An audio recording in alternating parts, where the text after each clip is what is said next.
Hey everybody, we are going to make this today, and I was trying to video all the steps as I went along, and somehow the very first step I must not have had record pressed properly because that first step isn't recorded, and it was a very important step on the crust making. So the thing about this crust, and what really makes this really good, it keeps it nice and crisp and delicious, is that I use a classic French short crust.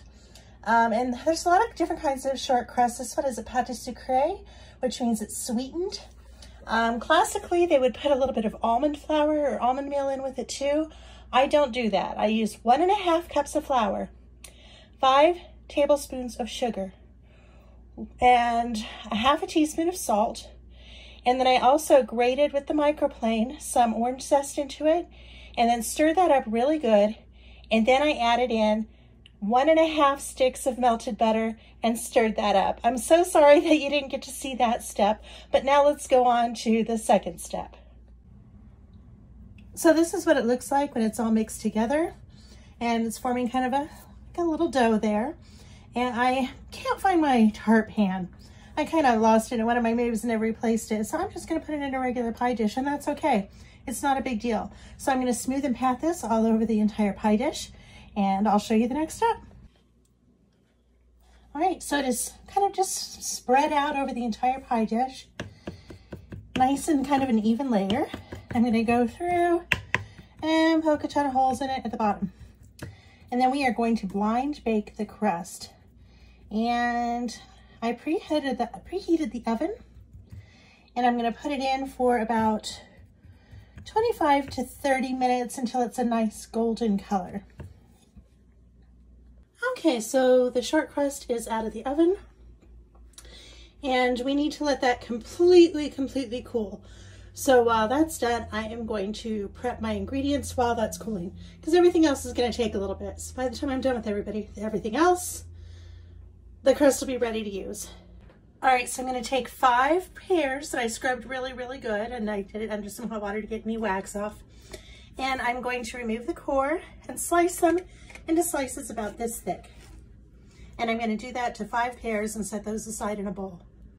All right, now over a medium-high heat, I melted 1 tablespoon of butter and about a tablespoonful of water and arranged a layer of pears in the pan. And I'm going to cover it, and I'm going to let that cook for about 3 to 5 minutes until the pears are tender. A note about the pears, I usually use red pears in this recipe, but red pears were really expensive in the only place I could find them in town. Like, it would have cost me $20 more to make this with red pears this time. So I used a Bartlett pear. I think that they still taste great, and the texture should be fine. So I'm going to keep cooking these in batches until all of my pears are tender. So I'll cook these for about 3.5 minutes, and then I'll put them onto a different tray, let them cool, and cook another batch until all of my sliced pears are cooked. And the first batch of pears out, got the second batch going. I did want to make sure that I was clear that every time I put a new batch of pears in the pan, I put in another tablespoon of butter and another tablespoonful of water.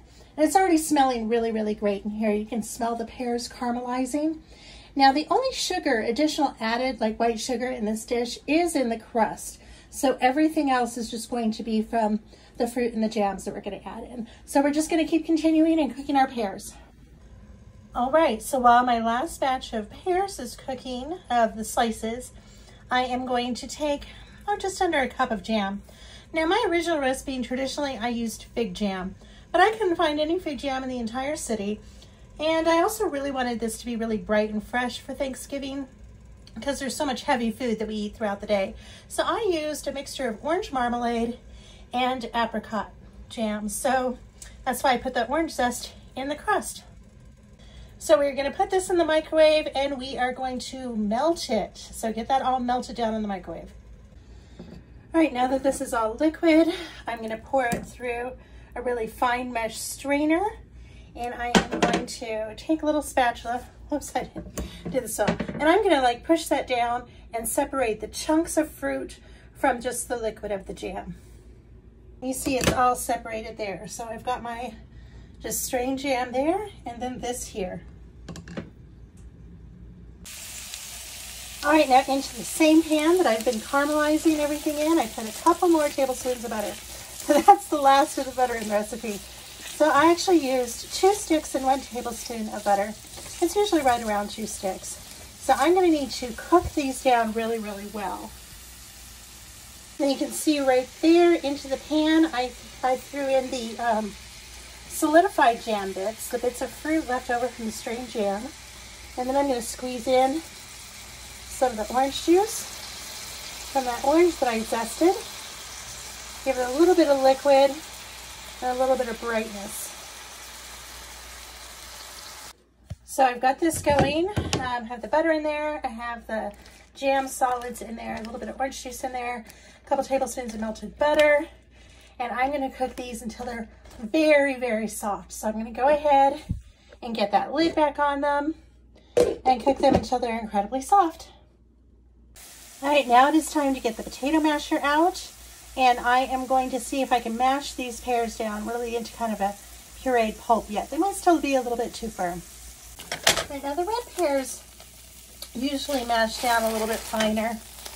These are about as smooth as I'm getting. They feel pretty tender. I think it should work pretty good because I'm just about over cooking these. So I'm going to go ahead and put this into my crust. And that amount of pears fit into the pie crust perfectly. I got them mashed up as good as I could.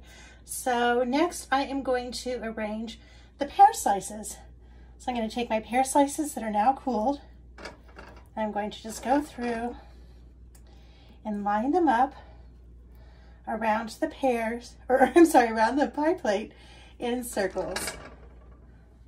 Now you'll see when I went in and did my second row, I kind of overlapped, so I don't want them stacked like right on top of each other because I really want to give it that rose effect.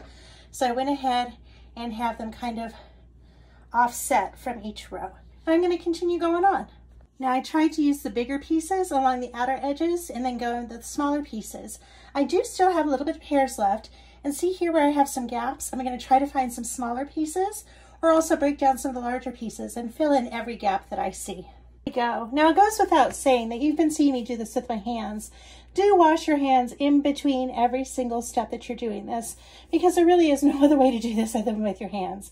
And I'm not really one to wear gloves inside my house, but I do wash my hands every couple of minutes, every single time I touch a different surface or different food or different utensil.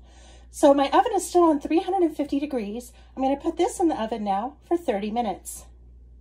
And I do have a few slices of caramelized pears left, so those are going to be for breakfast over my fresh homemade yogurt with some granola. All right, it baked in the oven. There it goes. Baked in the oven for 30 minutes. And so now I'm going to set the oven on broil. And I am going to go grab, remember that jam that we heated up and strained the liquid out of? We already used the solids of that. Let's go grab that jam liquid. Popping that in the microwave for, probably about 40 seconds or so, get it nice and liquidy again. All right, now I'm going to take a pastry brush and I am going to get all of that strained jam on top. I need 2 hands to do this. Just going to kind of pour it on, use a pastry brush, and get it really evenly coated. Be right back. Okay, look how pretty and shiny it is. I've got it very evenly glazed. Now I'm going to stick it under the broiler and just until it caramelizes. I'm going to keep a close eye on it because I don't want it burning, but I want it to lightly caramelize on the top. And it is out of the oven and it is finished. And now it just needs to set. I always make this the night before and let it set overnight.